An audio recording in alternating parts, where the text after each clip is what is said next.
Assalamualaikum warahmatullahi wabarakatuh. Bismillahirrahmanirrahim. Alhamdulillahi rabbil alamin. Wassalatu wassalamu ala asyrafil anbiya'i wal mursalin, Nabiina Muhammadin wa ala alihi wa sahbihi wa man tabi'ahudahu ila yaumiddin. Ya ayyuhalladzina amanu taqullaha haqqa tuqatih wa la tamutunna illa wa antum muslimun.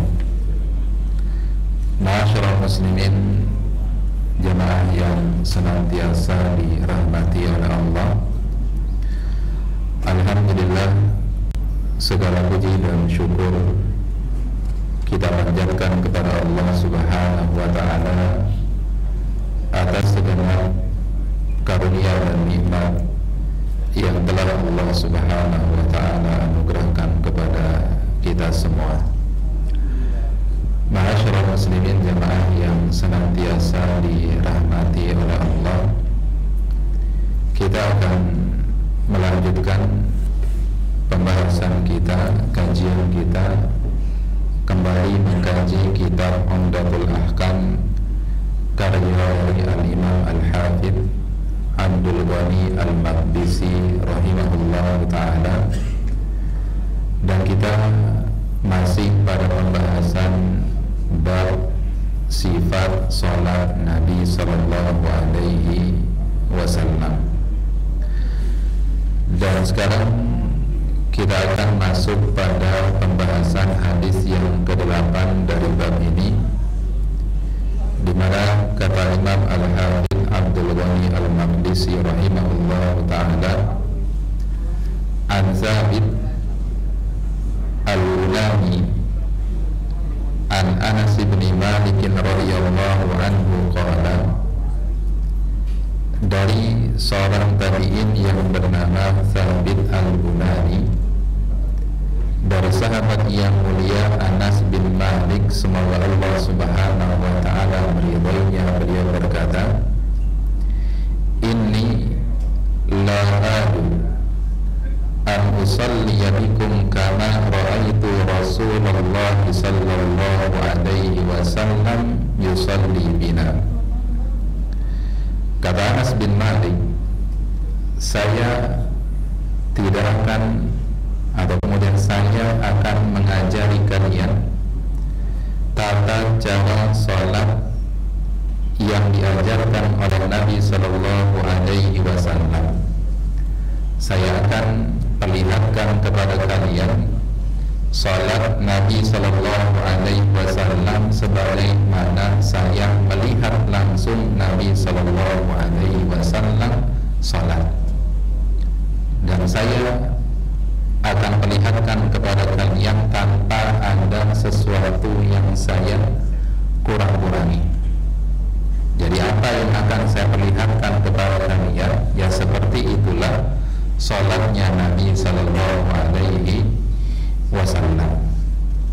Dan ini beliau sampaikan karena beliau melihat ada hal yang ditinggalkan oleh kaum muslimin ketika itu. Dan ini di masa-masa, ya, di masa-masa akhir sahabat, di mana ada perkara-perkara yang ditinggalkan oleh kaum muslimin ketika itu dari praktek sholat yang diajarkan oleh Rasulullah Sallallahu Alaihi Wasallam. Maka sahabat Anas bin Malik hendak mengingatkan kepada orang-orang ketika itu bagaimana cara sholat yang diajarkan oleh Rasulullah Sallallahu Alaihi Wasallam. Sekaligus beliau bermaksud ingin mengkoreksi kekeliruan-kekeliruan, kesalahan-kesalahan dari sholat yang dilakukan oleh orang-orang ketiga itu. Maka ini menunjukkan bagaimana semangat yang luar biasa dari para sahabat Nabi Sallallahu Alaihi Wasallam untuk mengenalkan sunnah Nabi Sallallahu Alaihi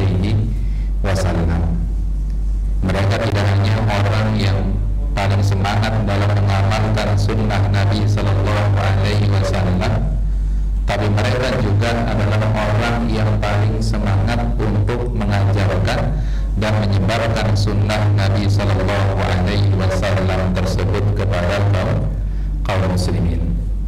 Maka ketika beliau melihat ada sunnah-sunnah Nabi Sallallahu Alaihi Wasallam yang ditinggalkan dalam masalah sholat, maka beliau tidak tinggal diam. Maka kemudian beliau ajarkan dan sampaikan kepada orang-orang ketika itu apa yang menjadi praktek Nabi Sallallahu Alaihi Wasallam dalam sholat beliau. Lalu kemudian qala Thabitun, lalu kemudian Thabit berkata, fakana Anasun yasna'u syai'an la arakum tasna'unahu. Kata Thabit yang melihat bagaimana Anas bin Malik mencontohkan tata cara sholat Nabi Sallallahu Alaihi Wasallam. Kata Thabit, saya melihat Anas bin Malik melakukan sesuatu yang selama ini kalian tidak lakukan. Jadi ada dari praktek yang dicontohkan oleh Anas berkaitan tentang sholat Nabi Sallallahu Alaihi Wasallam yang ternyata selama ini luput dan ditinggalkan oleh orang-orang ketika itu. Apa itu? Kata beliau, karena idza rafa'a ra'sahu minar ruku'i intasaba qa'iman hatta yaqula al-qa'ilu qad nasiya. Anas ketika mempraktekkan tata cara salat Nabi Sallallahu Alaihi Wasallam, maka beliau ketika bangkit dari ruku, maka beliau kemudian memposisikan badan beliau tegak lurus, dan itu dalam jangka waktu yang cukup lama, hatta yaqulal qailu qad nasiya, sampai mungkin orang-orang akan menyangka bahwasanya Anas sudah lupa kalau dia dalam kondisi sholat, karena saking lamanya ketika beliau berdiri dari ruku. Wa idza rafa'a ra'sahu minas sajdati makatha hatta yaqulal qailu qad nasiya. Dan ketika Anas bin Malik itu bangkit dari sujudnya, ya, lalu kemudian duduk di antara sujud, maka beliau diam dalam jangka waktu yang cukup lama, sampai-sampai mungkin ada orang yang akan berkata bahwasanya Anas bin Malik sudah lupa. Jadi apa yang disampaikan oleh Sabit Al-Bunani berkaitan tentang praktek sholat yang dipraktekkan oleh Anas bin Malik, ini tentunya mengkoreksi dua hal yang selama ini luput dan ditinggalkan oleh orang-orang ketika itu, yaitu berkaitan tentang bangkit dari ruku, lalu kemudian diam dalam jangka waktu yang cukup lama. Begitu pula bangkit dari sujud, lalu kemudian duduk dalam jangka waktu yang cukup lama. Nah, di sini narasi yang disampaikan oleh Thabit, saking lamanya kemudian Anas bin Malik itu tegak berdiri dari sujudnya, dari rukuk dan sujudnya, sampai-sampai mungkin kalian akan ada yang berpikir bahwasanya Anas sedang lupa kalau dia dalam kondisi kondisi sholat, sampai lupa untuk kemudian sujud, saking lamanya berdiri. Maka jelaskan oleh para ulama, narasi ini disebutkan oleh Thabit ini kalau mengacu kepada praktek yang selama ini dilakukan oleh orang-orang ketika itu, yang mana mereka ketika bangkit dari ruku itu enggak berdiri lama, tapi berdirinya hanya sebentar, lalu kemudian sujud. Begitu pula ketika mereka bangkit dari sujudnya, ketika duduk di antara dua sujud, mereka duduk hanya sebentar saja, lalu kemudian langsung sujud. Ya. Jadi ini menunjukkan bahwasanya berdiri dari ruku atau bangkit dari ruku dalam posisi i'tidal itu, kalau kemudian kita berdirinya lebih lama, itu lebih baik. Begitu pula pada saat kita bangkit dari sujud atau duduk di antara dua sujud, maka dianjurkan bagi kita untuk duduk lebih lama. Ya, baca apa? Ya baca zikirnya.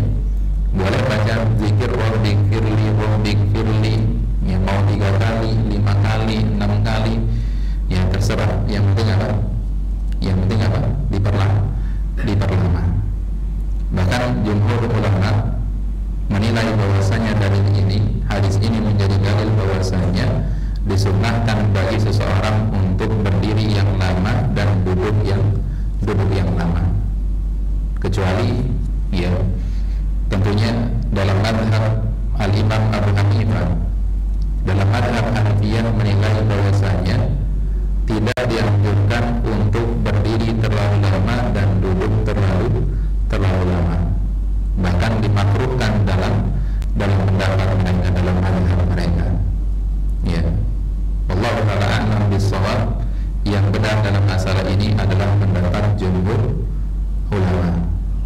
Adapun apa yang disampaikan dalam madhab al-Imam Abu Hanifah, maka ini tentunya adalah kurang tepat, karena ini bertabrakan dengan dalil-dalil yang sahih dari Nabi Sallallahu Alaihi Wasallam yang menunjukkan bahwasanya berdiri dari sujud lalu kemudian duduk di antara dua sujud itu sunnahnya adalah berdiri yang agak lama dan duduk yang agak lama.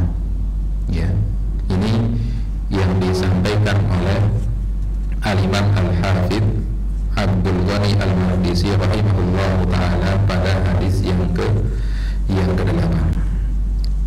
Kemudian di hadis yang berikutnya, hadis yang ke-9 dari bab ini, yaitu hadis yang diriwayatkan oleh sahabat Anas bin Malik radhiyallahu anhu qala, beliau berkata, "Ma shallaitu wara'a imamin qattu akhaffa salatan wa la atamma minan nabiy sallallahu alaihi wasallam." Kata Anas bin Malik memberikan kesaksian bahwasanya saya tidak pernah sholat di belakang imam siapapun. Artinya beliau sholat di belakang banyak imam, ya.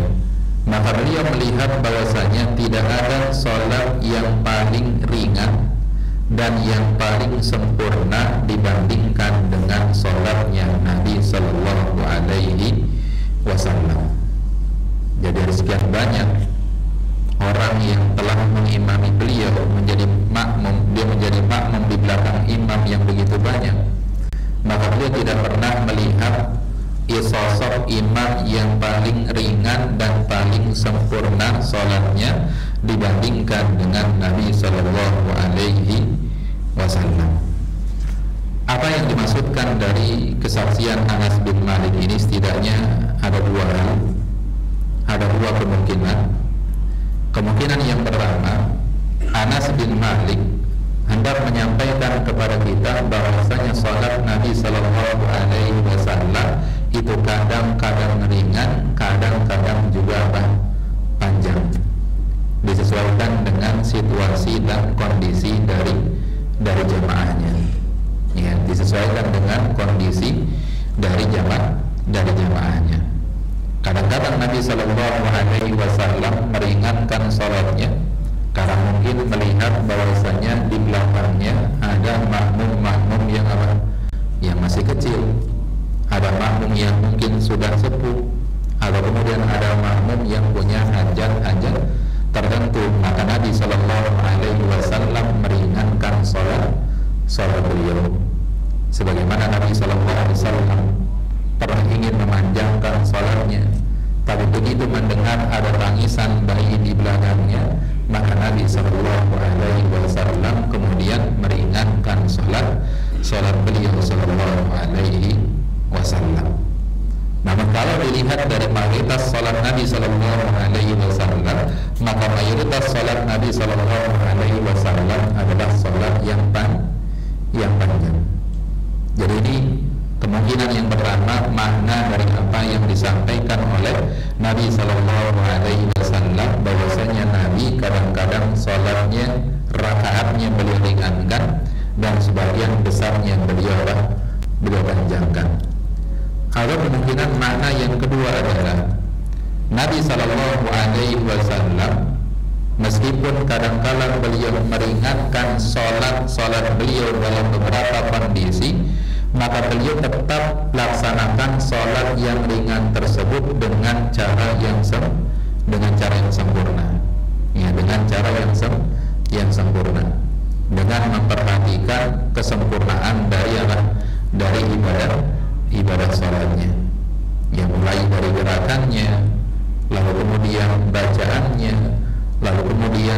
posisi pada saat melaksanakan ibadah sholat tersebut, maka beliau laksanakan secara sempurna.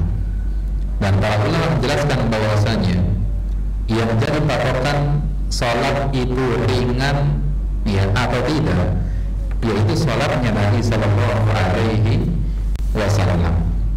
Maka kata Syekh Muhammad bin Shalih Al-Utsaimin, kalau kemudian sholatnya itu sesuai dengan sholatnya Nabi Sallallahu Alaihi Wasallam, meskipun kemudian orang-orang menilai itu sholat yang lama, sholat yang panjang, maka tetap itu dikategorikan sebagai sholat yang ringan. Karena ringan dan tidaknya, lama dan tidaknya, ini adalah sesuatu yang relatif dan gak bisa dikembalikan ke masing-masing orang. Hanya bisa dikembalikan dengan mengukur bagaimana sholatnya siapa? Sholatnya Nabi Sallallahu Alaihi Wasallam. Itulah yang menjadi tolak ukur ringan atau panjangnya sholat seseorang. Karena kalau misalkan dikembalikan kepada masing-masing pribadi, ya ini tentunya akan apa? Akan berantakan tolak ukurnya. Bagi orang yang mungkin terbiasa misalkan sholat tarawih cepat, begitu kemudian sholat tarawihnya agak dilamain dikit, ya merasa kepanjangan. Yang biasa sholat tarawih bacaannya dari At-Takatsur sampai dengan An-Nas, begitu kemudian ya berjamaah di imam yang membaca An-Naba misalkan, ya itu An-Nabanya sudah dibagi jadi dua, rakaat yang pertama setengahnya yang tersisa di rakaat yang kedua, mungkin akan merasa kepanjangan. Ya, jadi bisa jadi sesuatu yang kemudian ringan bagi sebagian yang lain, tapi kemudian terasa berat bagi sebagian yang lainnya. Yang biasa kemudian misalkan membagi surah An-Naba jadi dua, mungkin akan terasa berat kalau kemudian sholatnya di belakang imam yang surat An-Nabanya dibaca di dalam satu rakaat. Maka sekali lagi yang menjadi patokan di sini adalah bagaimana sholatnya Nabi Sallallahu Alaihi Wasallam. Maka kata Syekh Muhammad bin Shalih Al-Utsaimin, jadi kalau ada orang yang sholat lalu kemudian ringannya itu sesuai dengan sunnah Nabi Sallallahu Alaihi Wasallam, maka dia tetap dikategorikan sebagai salat yang ringan meskipun orang menilai itu adalah salat yang panjang. Ini penjelasan dari hadis yang ke-9. Yang terakhir di hadis yang ke-10 dari penjelasan bab sifat salat Nabi Sallallahu Alaihi Wasallam, ini masih ya banyak hadis-hadis yang lainnya sampai hadis yang ke-14. Tadi kita sampai 10 saja hari ini. Dari Abu Kilabah Abdullah bin Zaid al-Jurmi al-Basri qala, beliau berkata, ja'ana Malik ibnu al-Huwairits fi masjidina hada. Suatu ketika datang sahabat yang mulia Malik ibnu al-Huwairits. Ya, Malik ibnu Al-Huwairits, masih ingat yang Malik ibnu Al-Huwairits ini salah seorang sahabat yang bersama dengan 20 sahabat yang lainnya bermalam di rumah Nabi selama 20 malam lamanya, lalu belajar bagaimana tata cara sholat langsung kepada Nabi Muhammad Sallallahu Alaihi Wasallam. Jadi suatu ketika Malik ibnu Al-Huwairits ini datang ke masjid Abu Kilabah, lalu kemudian ya kata Malik bin Huwairits, inni la usalli bikum wa ma uridu as-salat. Saya akan sholat di hadapan kalian dan saya tidak berniat untuk melakukan ibadah sholat. Ya, maksudnya beliau hendak hanya mempraktekkan dan mengajarkan kepada orang-orang ketika itu terkait tentang tata cara sholat Nabi Sallallahu Alaihi Wasallam. Tapi beliau tidak ingin apa? Nggak ingin sholat. Beliau ingin melaksanakan sholat hanya dalam rangka untuk mengajarkan orang-orang. Usalli kama ra'aitu Rasulullah sallallahu alaihi wasallam. Saya akan sholat sebagaimana saya melihat Nabi sallallahu alaihi wasallam sholat. Faqultu li Abi Kilabah, lalu kemudian aku bertanya kepada Abu Kilabah, kaifa kana yusalli, bagaimanakah salat yang kemudian diajarkan oleh sahabat Malik bin Al-Huwairis tersebut? Qala mithla syaikhina hada, beliau melaksanakan ibadah salat yang beliau lihat langsung dari Nabi sallallahu alaihi wasallam, persis sebagaimana salat yang diajarkan oleh guru kita ini, yaitu seorang sahabat yang bernama Amr bin Salamah Al-Jurmi. Ya, beliau adalah seorang sahabat Nabi sallallahu alaihi wasallam yang menjadi imam bagi orang-orang di sekitarnya pada saat beliau berumur 6 atau 7 tahun ketika itu. Lalu kemudian beliau menjelaskan di antara yang dilihat dari salatnya Nabi sallallahu alaihi wasallam oleh Malik ibn al-Huwairis adalah wa kana yajlisu idza rafa'a ra'sahu minas sujudi qabla an yarhadha fi ar-rak'atil ula, adalah Nabi sallallahu alaihi wasallam sebelum beliau akan bangkit untuk rakaat yang kedua, Nabi sallallahu alaihi wasallam terlebih dulu duduk dulu, baru kemudian bangkit untuk rakaat yang kedua, atau yang disebut dengan duduk istirahat dalam sholat. Ya, itu namanya apa? Duduk jalsatul istirahat, yaitu duduk untuk beristirahat. Jadi sujud rakaat yang pertama, mau bangkit rakaat yang kedua nggak langsung berdiri, tapi apa? Duduk dulu, baru kemudian bangkit untuk rakaat yang kedua. Para ulama berselisih pendapat terkait tentang apa hukum duduk istirahat dalam sholat. Sebagian menilai bahwasanya duduk istirahat dalam sholat itu tidak disyariatkan. Itu tidak disyariatkan karena banyak hadis-hadis Nabi sallallahu alaihi wasallam yang lainnya yang datang dari sahabat Nabi sallallahu alaihi wasallam yang menjelaskan bagaimana cara Nabi sholat, itu tidak disebutkan tidak disebutkan bagian yang ini. Ini hanya disebutkan oleh sahabat Malik ibnu Al-Huwairis. Ya, lalu kemudian ada juga yang berpendapat, dan ini adalah pendapat Al-Imam Asy-Syafi'i, mazhab Asy-Syafi'i, ya, bahwasanya duduk istirahat dalam sholat sebelum kemudian bangkit untuk rakaat yang kedua itu adalah hukumnya sunnah, dan sunnahnya secara mutlak, artinya sunnah bagi siapa saja. Ya, artinya disunahkan bagi siapa saja yang sholat untuk untuk duduk istirahat.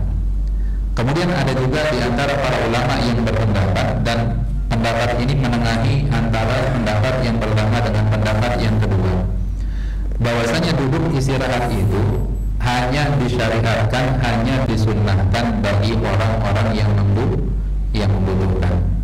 Seperti misalkan orang yang sakit, orang yang sepuh, nggak bisa ujuk-ujuk dari sujud langsung berdiri, dia butuh istirahat terlebih dahulu, baru kemudian berdiri bangkit untuk rakaat yang kedua. Atau orang yang badannya gemuk, orang yang badannya gemuk nggak bisa tiba-tiba dari sujud langsung berdiri, maka dia butuh untuk duduk istirahat terlebih dahulu, baru kemudian bangkit berdiri melanjutkan rakaat yang kedua. Dan ini adalah pendapat yang dipilih oleh Syekhul Islam Ibnu Taimiyah rahimahullahu taala. Adapun bagi yang masih muda, yang kurus, yang memang gak butuh untuk duduk istirahat, maka dia tidak perlu untuk duduk istirahat, tapi akan langsung berdiri. Wallahu taala a'lam bis-shawab. Ya, yang tepat dan lebih mendekati kebenaran dari pendapat-pendapat ini adalah pendapat Al-Imam Asy-Syafi'i, bahwasanya hukum duduk istirahat itu adalah sunnah, sifatnya adalah sunnah mutlak, boleh dikerjakan oleh siapa saja, baik yang membutuhkan atau tidak membutuhkan. Karena itulah yang diajarkan oleh Rasul sallallahu alaihi wasallam. Meskipun ini memang beliau kerjakan pada saat beliau sudah sepuh, sudah tua. Karena Malik ibn al-Huwairis ini belajar kepada Nabi sallallahu alaihi wasallam tata cara sholat di sini ini pada tahun 9 Hijriah. Pada saat kemudian kemudian tahun yang disebut dengan Amul Wufud, ya, dan beliau yang melihat Nabi SAW melakukan hal tersebut. Kalau kemudian karena kebutuhan, kalau misalkan karena kebutuhan, gak mungkin Nabi SAW kemudian kerjakan selama 20 malam, karena Malik ibnul Huwairis ini menginap di rumah Nabi 20 malam, dan selama 20 hari 20 malam tersebut beliau melihat Nabi SAW sholat seperti itu. Ya, selalu kemudian duduk istirahat terlebih dahulu. Jadi wallahu ta'ala a'lam bis-shawab, yang tepat dalam masalah ini adalah bahwasanya duduk istirahat itu dianjurkan, ya, disunnahkan secara mutlak bagi yang membutuhkan atau tidak membutuhkan, ya, kecuali kalau misalkan kita tahu, ya, imamnya tidak duduk istirahat, tidak duduk istirahat, kita tahu imamnya tidak duduk istirahat, dia lebih memilih kepada pendapat yang tidak menganjurkan duduk istirahat, maka kita sebagai seorang makmum, ya, meskipun punya keyakinan bahwasanya yang sunnah adalah duduk istirahat terlebih dahulu, maka lebih utamanya adalah mengikuti imamnya. Kalau memang imamnya tidak duduk istirahat, maka kita tidak perlu duduk istirahat. Begitu pula sebaliknya, kalau kita berkeyakinan kalau kemudian tidak ada duduk istirahat, langsung berdiri, tapi ternyata imamnya duduk istirahat, maka kita sebagai makmum ngikutin imam. Innama ju'ilal imamu liyutamma bihi. Sesungguhnya Allah menjadikan seorang imam menjadi pemimpin dalam sholat agar orang-orang di belakangnya itu ngikutin imamnya. Ya, ini adalah kaidah secara umum, kecuali kalau imamnya melakukan kesalahan. Kalau imamnya salah, ya jangan diikuti. Ya, ditegur imamnya kalau kemudian salah dalam sholatnya. Tapi kalau dalam hal-hal yang kemudian memang terjadi perselisihan pendapat di antara para ulama, maka kita dianjurkan untuk mengikuti imam. Ya, wallahu ta'ala a'lam bis-shawab. Nah, sampai sini ada pertanyaan. Masih ada 4 menit.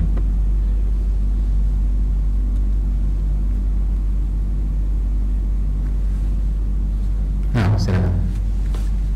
Assalamualaikum warahmatullahi wabarakatuh. Assalamualaikum warahmatullahi wabarakatuh.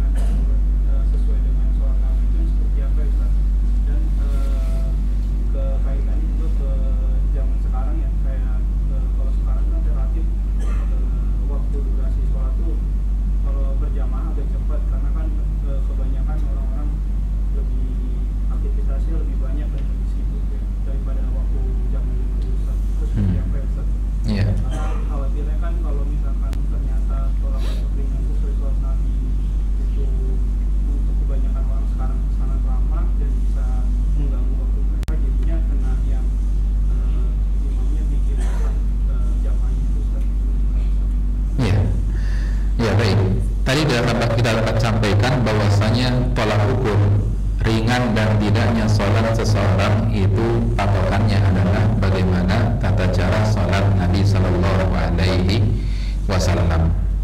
Jadi ini jadi patokannya.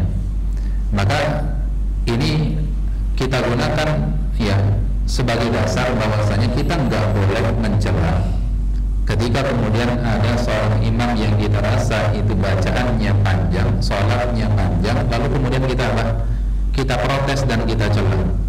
Kita protes dan kita cela. Oh, ini sholatnya terlalu lama dan lain sebagainya.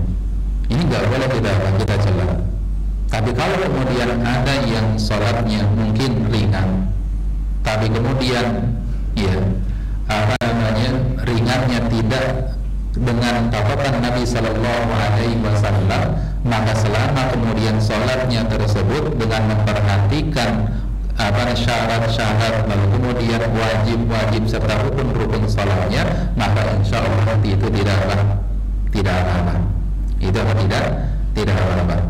Jadi yang kita katakan bahwasanya kalau kemudian kita berpatokan pada cepat dan tidaknya sebuah sholat, maka patokannya adalah pada sunnah Nabi Sallallahu Alaihi Wasallam. Ini yang disampaikan oleh Syekh Muhammad